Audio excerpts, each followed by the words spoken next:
subscribe. Tariq Radio. Like and subscribe. Crunk, the way we get it crunk. Waiting on y'all to pop on in here. Waiting on you guys to pop on in the room. What's going on with y'all, man? Glad to have everybody tuning in. Ladies and gentlemen, on this Arutasase holiday, ladies and gentlemen. Excuse me. It is Arutasase Foundational Black American holiday, ladies and gentlemen, and we're celebrating and we're doing our thing and we're chopping it up. Before we get started, ladies and gentlemen, let me shout out the regulars. Let me shout out to all the regulars real quick. And then we're going to get some calls immediately. We got the Polka Dotter. We got Nikki the God in the building. We got the Tethernator. We got FBA by Blood. We got Truth Seeker. We got Brother Ty Powell. We got I'm Black and I Say So. We got Brother Shane O'Mac in the building. We got Malcolm the Mayor, my brother, in the building. We got Brother Maroc in the building. And so many others. What's up, Tierra? Where were you, Tierra? Did you come to the museum the other night? I didn't see you. Haven't seen you up there in a minute. Shout out to the lovely Tierra Dynamite. And welcome everybody up in here. Glad to have y'all in here, ladies and gentlemen. Doing what we do. Noel, what's up, dear? I see you. Excuse me. Still fighting a little holiday cold that's bouncing back and forth on my ass. Trying to get rid of this shit so I can get my travel on. What's up, different? I see you in the building, brother. We're gonna get some calls in a minute. First thing I want to talk about, in New York, y'all know about the story about the migrant that burned a woman up. This migrant set a woman on fire, a homeless woman, set this woman on fire, and nobody helped the woman. And the woman just standing there burning alive. She perished from her injuries.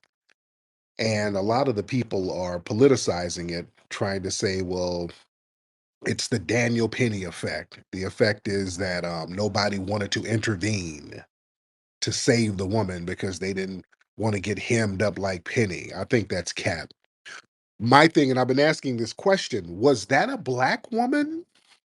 Now, there have been some fake pictures of people claiming that it was some white woman, but these were fake. This is why I'm asking, because people are deliberately putting out fake stories that it was some white woman. There's one picture of a white woman. I knew it wasn't her. There happened to be some kind of AI pic, and then they said it was another white woman. But the woman who was in the other picture, she's on social media. She's like, yeah, that ain't me. I'm thinking that might have been a black woman. And they're keeping that on the low. This is what it seems like, because they're not saying anything about the victim. Um, it's not like they can't identify her. They might have dental records or whatever, even the woman burned to death. They got dental records. They know who the woman is. So why are they being so hush-hush about her identity?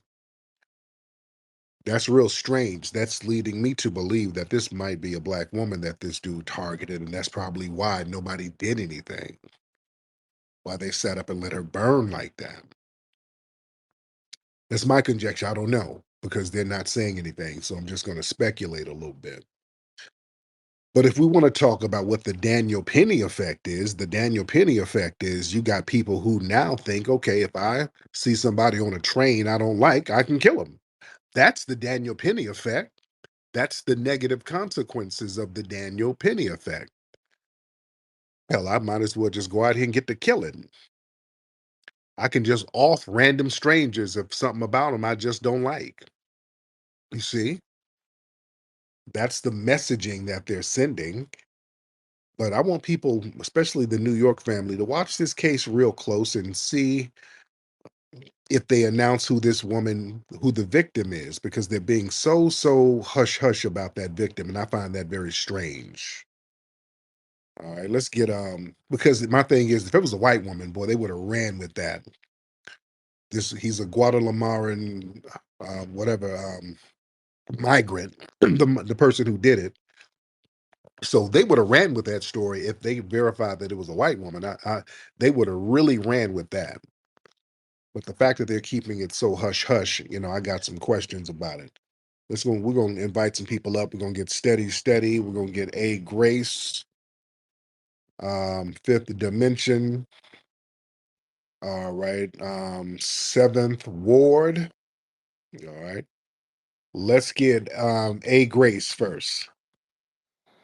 What's going on, brother?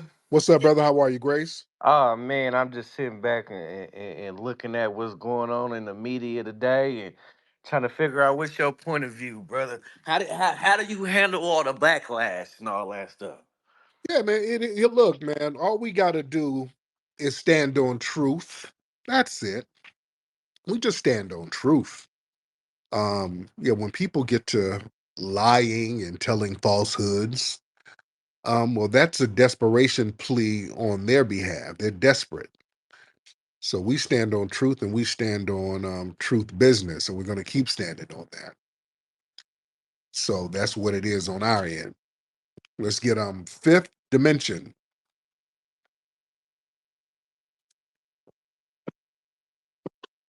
Hey, what's going on, Tariq? What's up, Fifth? How are you, sir? I'm doing good, man. How you feeling? I'm good, man. What's on your mind? Nothing. Well, I did see the train video with the woman that was on fire, and I was, you know, didn't want to get too off the grid with her, but it's like, damn, that how can somebody be standing up on fire like that? And you don't want to get too far fetched with what's going on with that type of thing. Yeah, yeah, But man.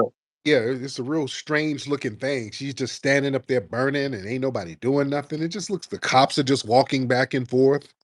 yeah. But what I wanted to ask you was with the Ratatouille, I'm sorry, the Ratatouille thing. I know back when we was, we had little rooms and groups where we was teaching the language, and now I got my daughter following this space. Oh, good. Is there like another little, place we can go to get that again?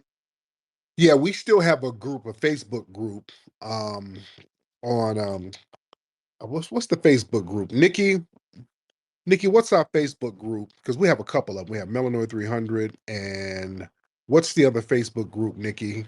You don't know? Okay. Because we do have another Facebook group, and we got like little code words in order to get in. You got to speak the Tut language. Let me find that for you now. I'll give that announcement in a minute. Um, let's get seventh, and then we'll get Idris. Seventh, what's up, brother? Hi, sir. Happy Arata to you, sir. Thank you, brother. Yeah, I just want to make a quick comment here about what happened in New York. If it turns out that that lady who had what happened to her, if she turns out to be FBA and you're still buying into this black and brown coalition bullshit, something's Hmm. wrong with you. I yield the Yeah, mic. there you go. Yeah, that's what I want to know because I was asking that earlier. They're like, oh, she was a human being. Why does it matter? Oh, it matters. Oh, it damn sure matters. I want to know what that woman was. I want to know what her background was. You understand? They get real hush hush. I want to see what's happening. I want to know if this was a damn hate crime. I want to know. All right. Nikki, hop on, beloved. Yeah, it's FBA Foundational Black Americans. It's on Facebook. That's the group. But we don't like people to talk about the language too much in public because Right. there's been a big problem with Tethers cosplaying, and we've been catching people all over the place cosplaying. As us today, me and Wani caught somebody who's been in our spaces for the longest. Come to find out, she's not even FBA, and she's hanging around us, taking a leadership spot. So we're being What's her extra sensitive. name? What's her name? Boykin, that Boykin woman who talks like this, and she talks real loud like this. You have Boykin. to Boy. excuse me.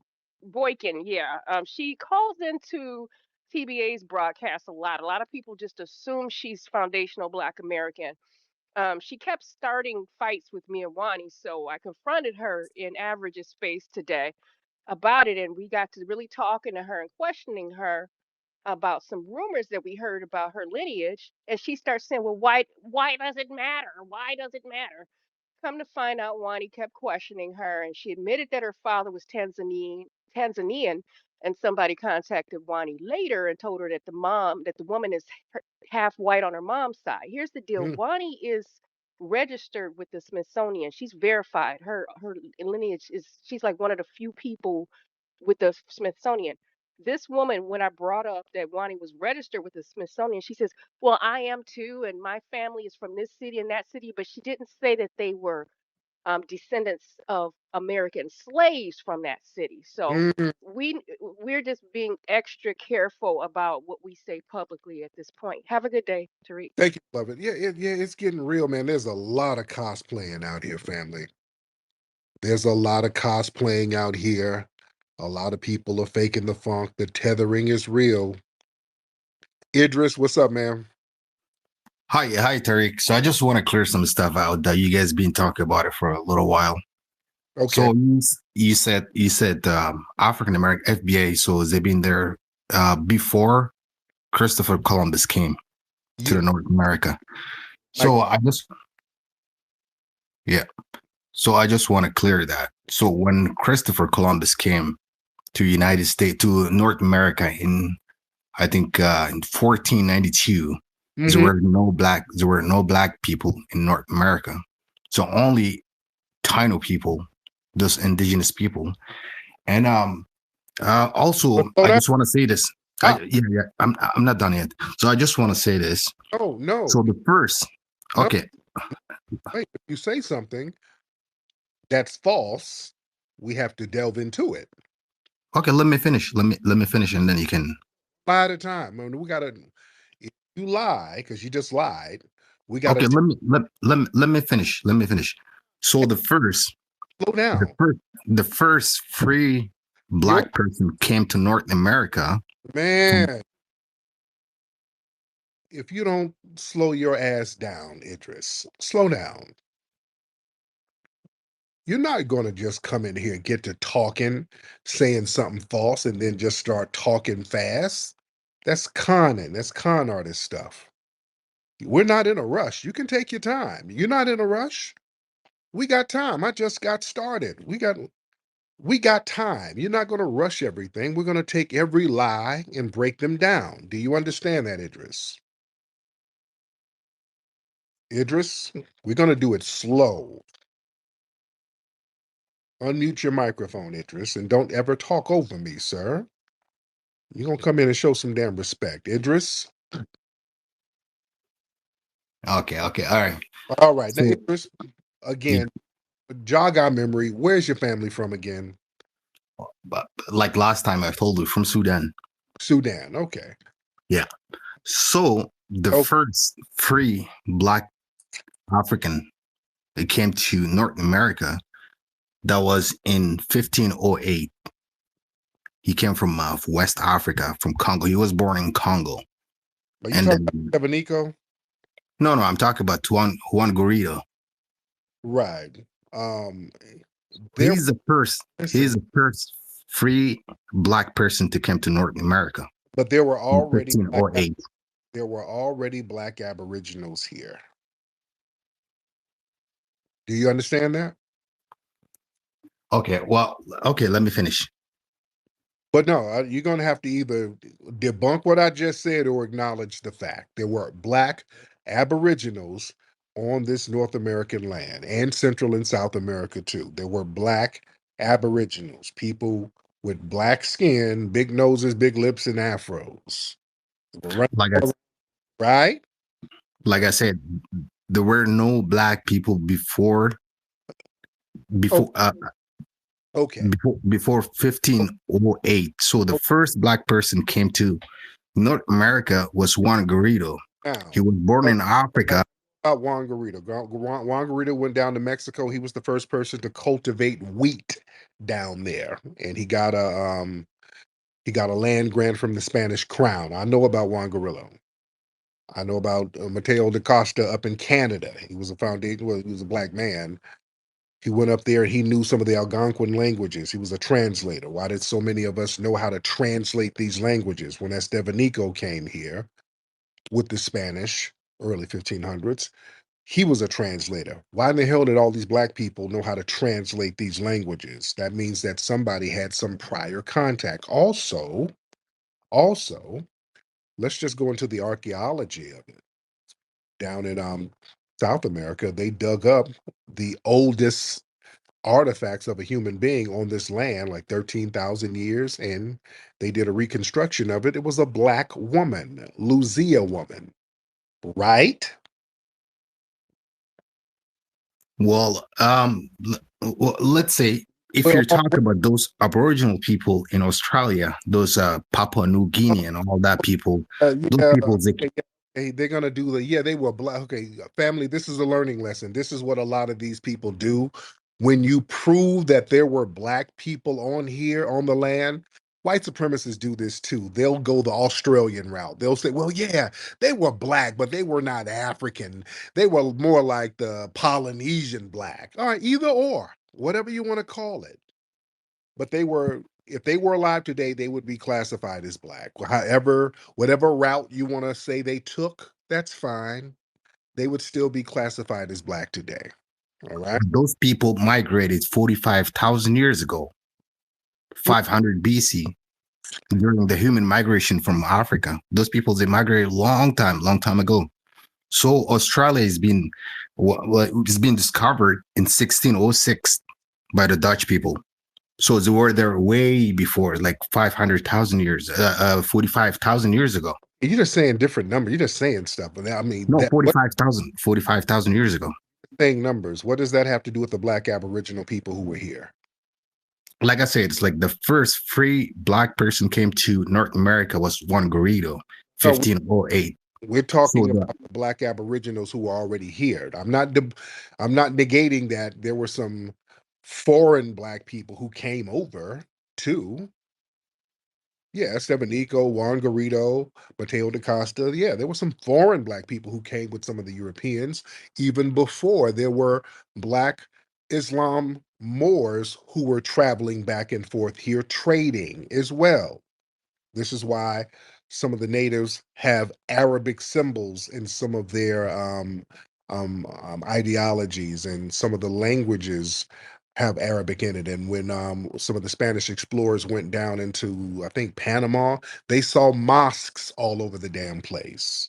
You understand? So there had been contact and trade. There were black people here, sir. There were already black people here. All right. well, I don't think so. In North America, the first black people, like I said, it's like, like after Juan Garrido. So Said that over and over. That's been debunked. 16, okay, 1619. I think 16. Yeah, 1619. First, I'm not okay. I'm bored. I'm not gonna keep debunking a tether, and he's just gonna repeat the same thing. All right, you done been debunked. He just gonna no. 1508. There was a black. Okay, we've debunked that. There were black people here. Yes, those guys came over, but there were black people here. Yet Australia 45. He's just saying random numbers. 45, 5,000, 1,500, 2,000,000. He just saying shit. All right. Ladies and gentlemen, that's called a time wasting tether. The objective is to waste time. His objective is to just get on here and waste time. And family, you know why this tether is doing that? Tethers always want to remove us from our land. They always have to try to Africanize us so that we don't have land claims. The tethers and the white supremacists are the same. See, when we start talking about foundational Black American culture, you better understand that means we got claim to this damn land. We ain't foreigners. See, that's why people have such a hissy fit about us claiming this lineage. The white supremacists, the tethers, They're having such a hissy fit because they know we're on the right track with the language. And we're on the right track with understanding what our real lineage is. We're not acting like no damn generic Africans. Us acting like generic Africans was disempowering us. We're not generic Africans. We had an ethnogenesis because we were already on this land. Yes, there were Africans brought over, we mixed in, but we still have a footprint on this land, and we had an ethnogenesis, and we birthed a whole different culture, a whole new spiritual essence, a whole new identity as foundational Black Americans. And we have claim to this land. When we use the term foundational, that's very, very powerful, ladies and gentlemen. And a lot of people have a problem with it because they can't tether onto it. And the name of the game is for us to sit around here acting like we ain't got no culture. We sat here and let these people for years tell us that we didn't have a culture. Meanwhile, they were cosplaying as us, and people were trying to minimize our culture. I was having a debate with some white supremacists earlier. We're talking about Black inventions, and the white supremacists, they're always trying to debunk Black inventions. Whenever somebody talk about what a Black person created, they'll try to find some white person who did some kind of primitive variation of it. And we were going back and forth about Lewis Latimer. Well, we were talking about George Washington Carver modernizing biochemistry, and they were talking about there were some German scientists who came up with the term biochemistry. But yeah, you had some people who came up with some of the words, but it wasn't in commercial or practical practice. Yeah, you had some people who looked in a microscope and said, okay, this I'm gonna call this biochemistry, but I'm talking about who put the stuff to practice, who did bioengineering and made it a profitable thing. That was George Washington Carver. Out of his chemurgy creation, he created a science called chemurgy, which basically became bioengineering, and he made it a practical thing. You see, I talk about our inventions because our inventions as foundational Black Americans, we make them practical. They were arguing with me about who created the electric light, and they were talking about some white dudes who created some quote unquote electric lights before Lewis Latimer. Some of the stuff they were creating, there was one guy who created some type of electric light, an arc light. It was basically a damn thunderbolt. It was basically, it was like an electric bolt and it lit up and that was the light. It's kind of some primitive stuff. It wasn't even practical. Yeah, it lit up, but you had to do it outside. It wasn't a practical thing. It was loud. It was like an electric shock. It was like how you weld something together and there's a light. And that's the light. No, that's not practical. Yeah, you just like you get somebody who found a white man who struck a match and put it in a bottle and said, "Okay, that's a light." All right. No, we're talking about a practical, sustainable, commercially viable light that can easily be used. That's going to sustain itself. That was Lewis Latimer. You dig? So you got to watch the language when they always try to minimize the accomplishments of a Black inventor by pointing out some type of primitive concoction a white person did as a precursor that wasn't even practical. You see, let me get let me see. Oh, who is this? Halo. Is this the Tether Halo or the new Halo? Okay, let's get Halo. Is this the Democratic Shield Halo? Up to well, two parts. You're Go ahead. right. A lot of these people they downplay our black inventions, things that we created, like the washing machine, the elevator, the Right. light bulb, the internet, the what else? The GPS. I mean, the parts of the fountain pen, ice cream in a sense, the making it last longer, and also ice cream scoop. the list goes on that we have contributed to this country. Unfortunately, during those times, they have because of the issue with patents. They actually white men would steal the patents Right. or register under their names, and they also get the benefits of these things too as well. But it's a whole number of things, and that's just part of the culture. It's just kind of like a little devilish, right? To seek, kill, lie, and destroy. So that's what they do. Part of the culture. So I will agree with you on that part or whatnot. But deal with some of these white supremacists, man. I mean, you gotta, I one thing I would critique I would give you, Tariq, is that I wouldn't be so friendly with them. You know what I mean? Because they already don't respect us. And the difference between white supremacists and I believe black people is that white supremacists are willing to go as far as even killing or destroying us, right? But because we are, I stay on the bumpers of white supremacists. I'm the white supremacist slayer. So who am I friendly with? I'm just saying, there's a couple times, man, I was like, I wouldn't be that cozy with them. Now, I understand you got like you're having more or less like a dialogue. I have dialogues with Richard Spencer. Right. He was that. I have dialogues with him, but I prove him wrong in a lot of ways. In other ways, I do see where he's coming from. But these days, even him he's not really on that white supremacy thing. I think for him it's just more survival. But again, I don't give them respect. Yeah, Spencer's trying to rebrand. He's trying to do a rebrand, but that's whatever. But thank you for the call, Halo. Let me get some more people in here. From New York Times best-selling author Tariq Nasheed comes Foundational Black American Race Baiter, the groundbreaking book shaking up the conversation on race in America. As one of the most influential voices for Black Americans today, Nasheed exposes the tactics used to manipulate, subjugate, and control Black communities. In this powerful read, Tariq Nasheed equips you with the knowledge to resist injustice and reclaim your narrative. Don't miss out on the book that's redefining the game. Foundational Black American Race Baiter, available now at officialfba.com. Get your copy today.